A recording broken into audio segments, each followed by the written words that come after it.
He found her on the coldest morning of the year, curled like a fallen leaf against the flank of his old bay gelding. For a moment, as the sun crept over the ridge and spilled pale gold through the pines, Thomas Rowan thought she was a dream, a wandering spirit from the stories his grandmother used to whisper when the world still made sense and his heart still knew how to beat without stuttering from grief. But the frost on her lashes was real. The way his horse, Cooper, stood unnaturally still was real. And the soft, broken whisper that drifted from the woman's lips, his late wife's name, was the most real thing he'd heard in 2 years. "Lydia!" she breathed, and Thomas's heart slammed against his ribs. He froze where he stood, a length of chopped firewood dropping from his arms into the snow with a muffled thud. His breath fogged in the air. Everything inside him, grief, confusion, the hard-earned numbness he'd built like armor, cracked open at the edges. How did this stranger know Lydia's name? He moved closer, cautious, every crunch of snow under his boots sounding too loud. The woman stirred at the sound but didn't startle, as though she'd known he was there all along. Her eyes fluttered open, blue as winter shadows and glazed with exhaustion. For a moment she looked at him the way a drowning person looks at a rope thrown just in time. Then she fainted. Thomas knelt beside her, the cold burning through his jeans, and pressed 2 fingers to her neck. Her pulse thudded, weak but steady. Relief washed through him, followed by the sharp stab of fear he hadn't felt since Lydia's illness. He shrugged off his coat and wrapped it around the stranger's shaking body. "Who are you?" he whispered, though he knew she could not answer. He lifted her into his arms, a small, surprisingly light weight, and carried her to the cabin where he had lived in near silence for the last 21 months. Cooper followed, snorting, as though announcing that this was his discovery too. Inside, he laid the woman on the couch near the stove and stoked the fire until it roared, casting flickering warmth over her pale face. Only then did he notice how her boots were split at the seams, her clothes too thin for winter travel, her knuckles scraped raw. She had come a long way on foot. Too far. As he draped a blanket over her, something slipped from her grip, a wedding ring. Not on her finger. In her hand. A widow, he realized, and grief recognized grief like a ghost seeing its own reflection. Hours passed before she woke again. By then, the frost had melted from her hair, replaced by soft waves of ash-blonde curls. Her eyes opened slowly, and for the second time that day Thomas found himself pinned by that startling blue. "You're safe," he said, keeping his voice low as he ladled broth from the pot he'd warmed. "You're in my home. I'm Thomas Rowan." She blinked, the lines of fear around her eyes easing just slightly. "Thomas." Her voice was hoarse. I'm sorry. I didn't mean to intrude. I didn't know where I was. Do you remember how you got here?" She shook her head and winced. "Not everything.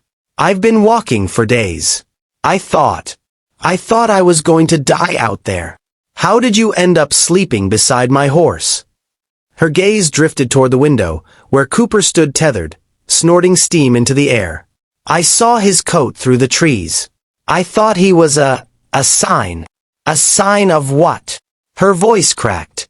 "That I wasn't alone." Thomas swallowed hard. He held out the bowl.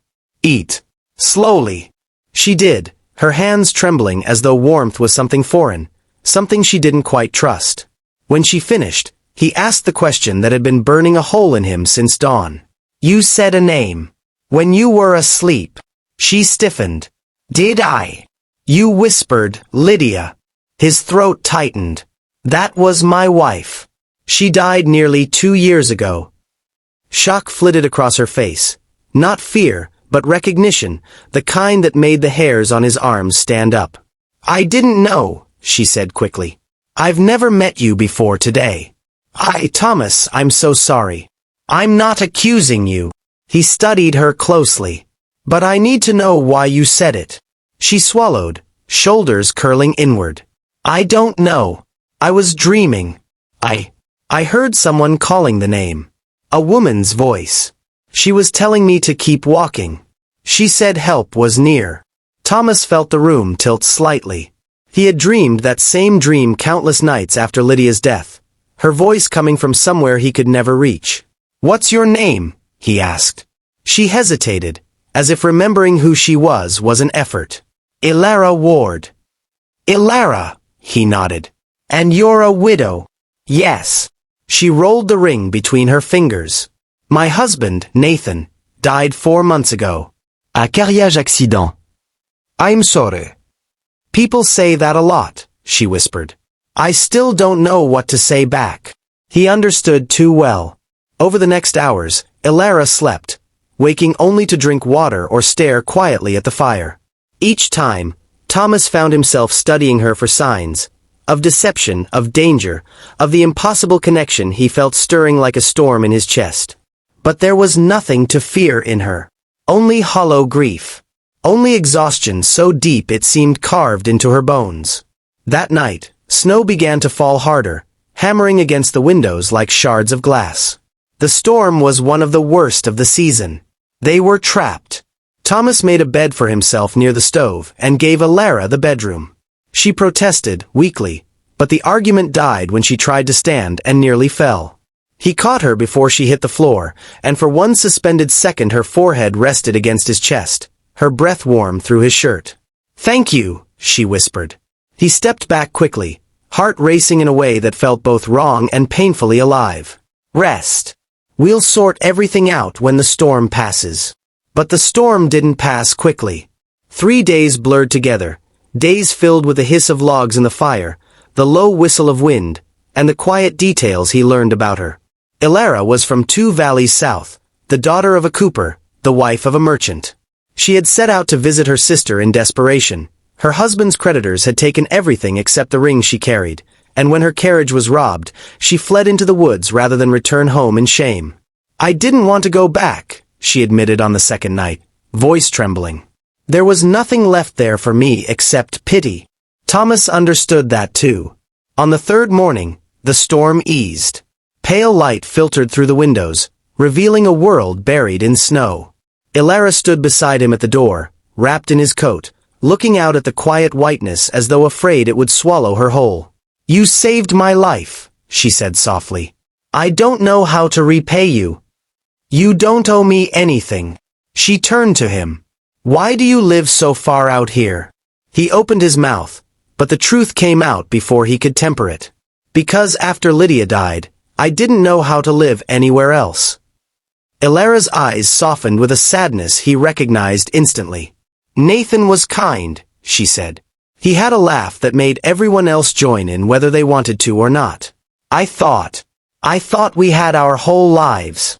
Her voice cracked. "It shouldn't hurt this much, should it?" "It does," Thomas answered. "And then one day you wake up and it hurts the same, but you're strong enough to stand anyway." "Do you miss her every day?" "Yes. And you're still here." He nodded. She looked at him, truly looked, and something in her gaze shifted. A realization, a quiet wonder, a flicker of hope she hadn't allowed herself before. Before either of them could speak, Cooper whinnied sharply, pawing at the snow as though announcing a visitor. Thomas stepped outside, scanning the tree line. A rider approached, one of the county rangers. The man lifted a hand in greeting. "Thomas, good to see you. We've been tracking someone reported missing 3 counties over. Young widow, Elara Ward. Heard she might be headed toward her sister's, but the trail cut off in the storm." Elara stiffened behind him. "She's here," Thomas said.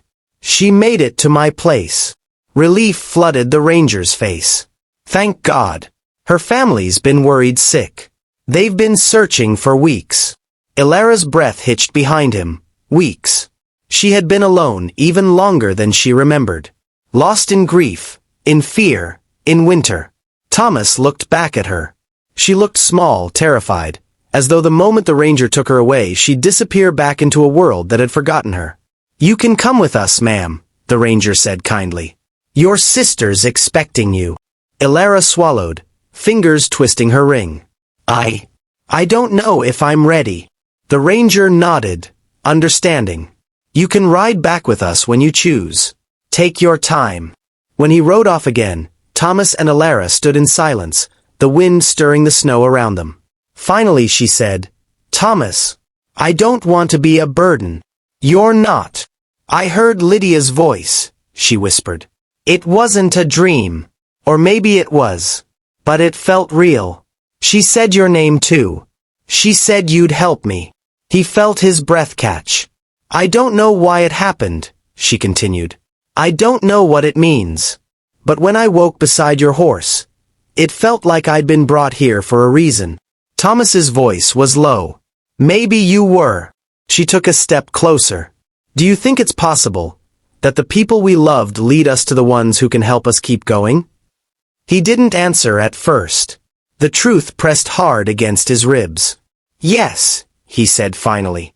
Elara reached for his hand, tentatively, like someone reaching for warmth after too long in the cold. He let her take it. The world was still sharp with winter, still quiet with the weight of loss. But standing there with her, Thomas felt something stir inside him he thought he'd buried with Lydia. Not a replacement. Not forgetting. Something new, fragile as the first thaw. A beginning. Snowflakes drifted between them like blessings from a sky that had once felt empty. Thomas squeezed her hand, and she squeezed back, two souls bruised by grief, steadying each other in the cold. Stay as long as you need, he said. Elara nodded, eyes bright.